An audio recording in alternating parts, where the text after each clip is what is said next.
Next, we invite you to meet the new anti-Olympic campaign, pretty much the same, it has to be said, as the old anti-Olympic campaign. That seems to be the case with some media outlets reporting on Sochi 2014. Their coverage is eerily similar to what was published during the US boycott of the 1980 Moscow event.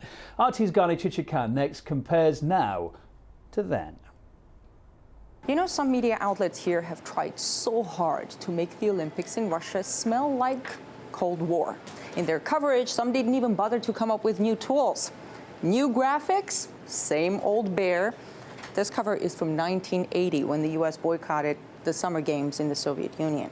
Of course, there were calls to boycott the Sochi Olympics as well. Similar images, as you see, handcuffs and all, barbed wire, not new, as you can see.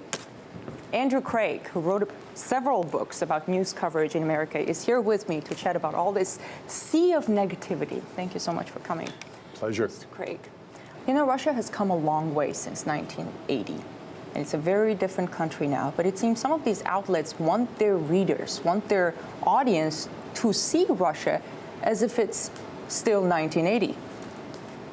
Well, these are very familiar themes, both to the public, but also to the owners and many of the old-time reporters. So people fall into a comfortable pattern that actually extends back many decades and is quite apparent if you look for it, as you've done. And it's quite clear that people took the old magazine covers and said, let's just update it for this Olympics. Stereotypes are strong.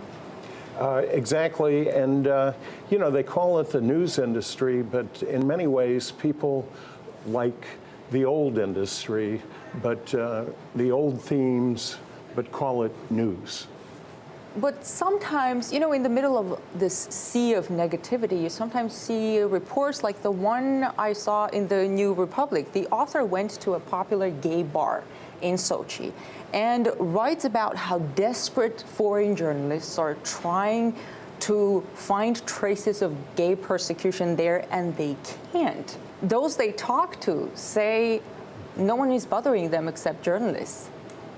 Part of the issue is when people self-censor or they believe they know what the story is before they go to the scene. And what you're describing sounds like a classic case that happens all over the place, where reporters think they know what the story is, and all they're trying to do is find someone to attach a name and a face to the story that's almost written in the reporter or editor's head. Mr. Craig, thank you. Thank you. You know, even Russians who are critical of the government found this old school smear campaign upsetting.